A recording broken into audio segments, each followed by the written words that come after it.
할렐루야. 하나님께 영광 돌립니다. 거룩한 주일, 우리 성도님들 건강하신 분들은 주일 예배에 참여하시고요. 지금 코로나19 또 확진자들이 많이 나와서 예배에 참여하지 못하는 분들은 이 영상을 통해서 꼭 예배를 드리시길 바라고, 이 말씀을 듣는 여러분 모두를 축복하며 하나님의 은혜와 응답하심과 성령의 나타남과 능력이 함께 하시기를 또한 원합니다. 지난 시간에 우리가 로마서 8장을 끝내고 9장과 10장까지 들어가질 못했습니다. 한 번 더 이 부분을 설명하고 다음 주에 11장으로 가도록 그렇게 하겠습니다.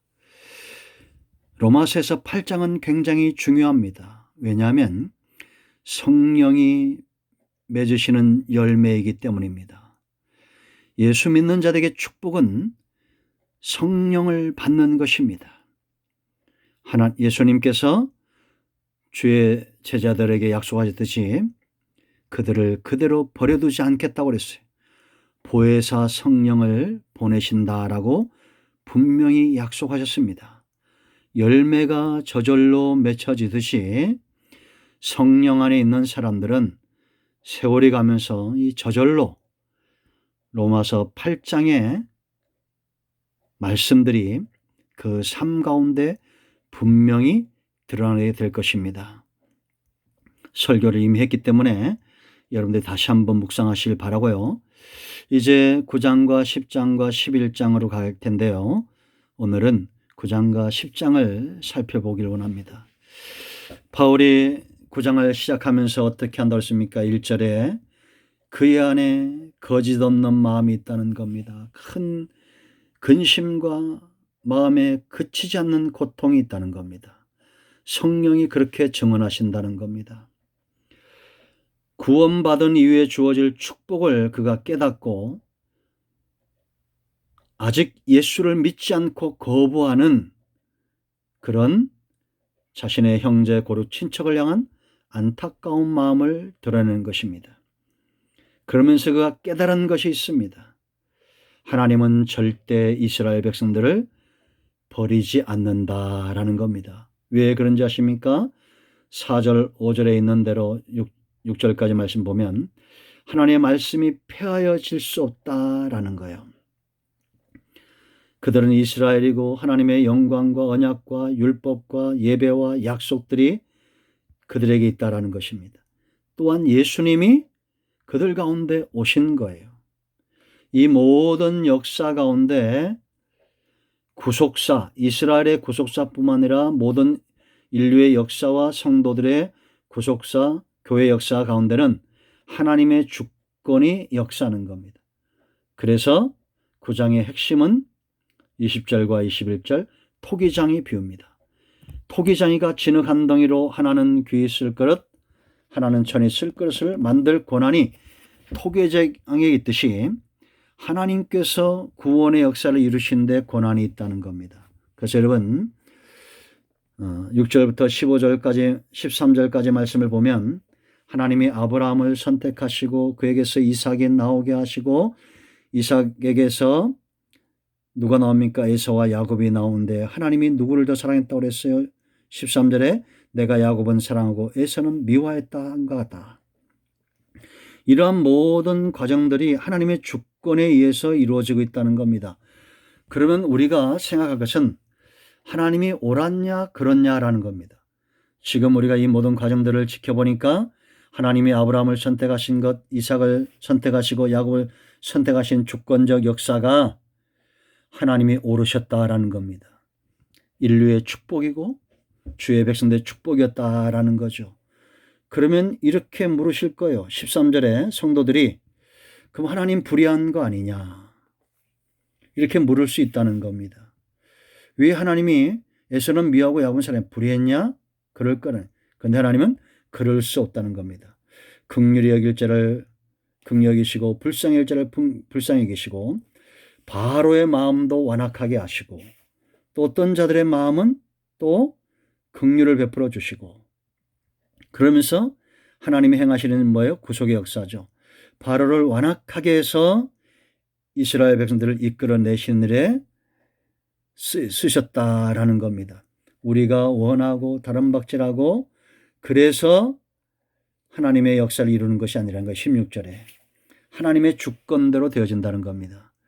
그러면 하나님이 다 주권대로 행하시면 누구를 긍휼하게 누구를 완악하게 하신다면 허물하면 안 되는 거 아니냐라고 19절에 그렇게 말한다는 겁니다. 뭐 이런 말이 나올 수 있습니다. 그렇지 않습니까? 그러나 여러분 뭐라고 말합니까? 20절에 이 사람아 네가 누구이기에 감히 하나님께 반문하냐? 지음을 받은 물건이 지은 자에게 어찌 나를 이같이 만들었냐 말하겠느냐. 마음이 아프지만 맞는 말입니다. 그러나 여러분 내가 구원을 받고 하나님께 쓰임받는다는 것을 감사히 여겨야 됩니다.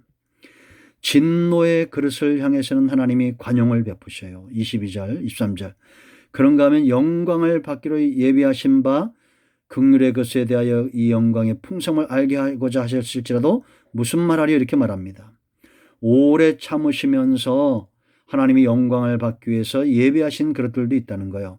그들이 단지 유대인뿐만 아니라 이방인 중에서도 부르신 자들이 있다라는 겁니다. 이 모든 일들 가운데 하나님이 일하고 있다라는 겁니다. 이것이 단지 예수님 당시 바울 당시뿐만 아니라 호세아 때에도 하나님께서 내 백성이 아닌 자를 내 백성이라 사랑하지 않은 자를 사랑한 자라 너희는 내 백성이 아니란 그곳에서 살아계신 하나님의 아들의 일컬음을 받으리라.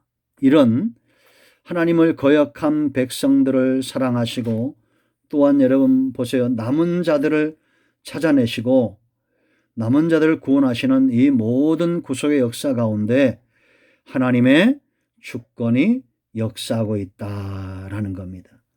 그런데 이런 주권적 역사 가운데 이스라엘은 예수님을 거부하고 자기 의를 세우려고 그렇게 그 길을 걸어갔는데 결국은 어떻게 됐습니까? 걸려 넘어지는 역사가 있었다라는 거죠. 33절 보세요. 보라 내가 걸림돌과 거치는 바위를 시온에 두느니 그를 믿는 자는 부끄러움을 당하지 않으리라. 믿기만 하면 부끄러움을 당하지 않는다. 이것이 하나님의 주권입니다. 예수를 믿는 자는 부끄러움을 갖지 않는 구원에 이르는 것이 하나님의 주권의 역사인데 이스라엘은 스스로 의에 이르고자 했다라는 거예요.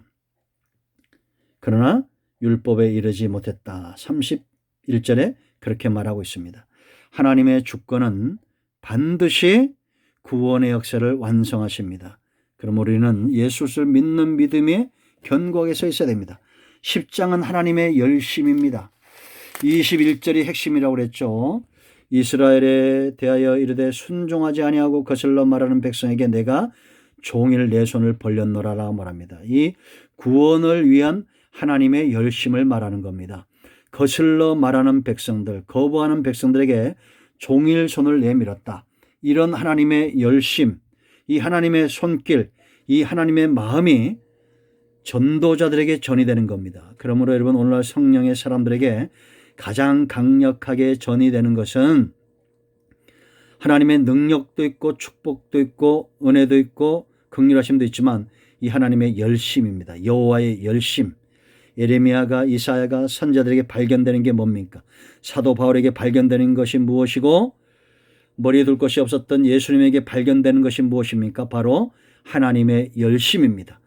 아직 나심의 열심을 내었던 예수님의 열심이 오늘날 저와 여러분에게도 전이 되어야 될 줄로 믿습니다. 전염되시길 축복합니다. 이런 열심을 가진 자들은 10장 1절로 3절 말씀을 보면 모르는 거예요. 이스라엘 백성들이 자기 의를 하나님의 의를 모르기 때문에 열심을 내는 것입니다. 그런가 하면 구원의 길이 열려진 겁니다.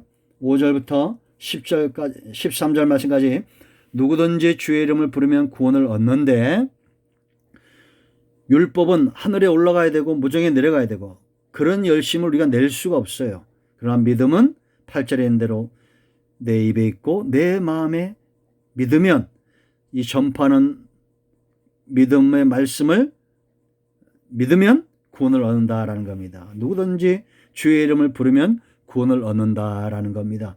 쉬운 길이 열려진 거예요. 율법을 온전히 지키면 구원을 받지만 그럴 사람이 아무도 없다라는 겁니다. 그러므로 여러분 전도자의 열심이 중요한 거죠. 왜냐 14절인 대로 그들이 믿지 아니한 일을 어찌 부르리요 듣지 못한 일을 어찌 믿으리요 전파하는 자가 없이 어찌 들으리요 라고 말합니다. 그러므로 17절에 믿음은 들음에서 나며 들음은 그리스도의 말씀으로 말미암았느니라. 그래서 보내심을 받은 자들의 걸음이 복이 있는 것입니다. 15절에 아름다운 것입니다. 전도자들의 열심이죠. 그러나 여러분 18절로 21절까지 말씀을 보면 온 땅에 미치는 것이 뭡니까? 하나님의 말씀이에요. 하나님의 열심과 능력이 온 땅으로 지금 가고 있다라는 것입니다. 19절 말씀 보세요. 그러나 내가 말하기 이스라엘이 알지 못하였느냐? 먼저 모세가 이르되 내가 백성 아닌 자로서 너희를 시기하게 하며 미련한 백성으로 너희를 노엽게 하리라. 이사야는 매우 담대하여 내가 나를 찾지 않은 자들에게 찾은 바 되고 내게 묻지 않은 자들에게 나타났노라. 하나님의 열심이 이처럼 거부하는 자들 찾지 않은 자들에게 나타난다라는 겁니다. 성도는 하나님의 열심을 사모해야 됩니다.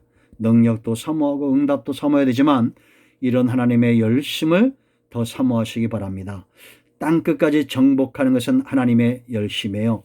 우리 주변에 무지한 자들, 믿지 않는 자들이 있다고 여러분 그들을 꺼려하지 마시고 하나님의 열심과 긍휼의 모습으로 다가가시길 축복합니다. 그럴 때 열리는 역사가 있고 여러분의 걸음걸이가 아름답게 될 것입니다. 그래서 15절 말씀 보세요. 보내심을 받지 않았으면 어찌 전파리요 기록된 바 아름답다 좋은 소식을 전하는 자들의 파리함과 같으니라.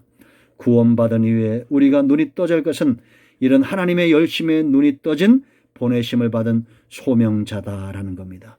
이런 모두를 하나님의 열심으로 사용하시는 하나님께 영광을 돌립니다. 찬송과 감사와 경배를 드립니다. 할렐루야. 아멘.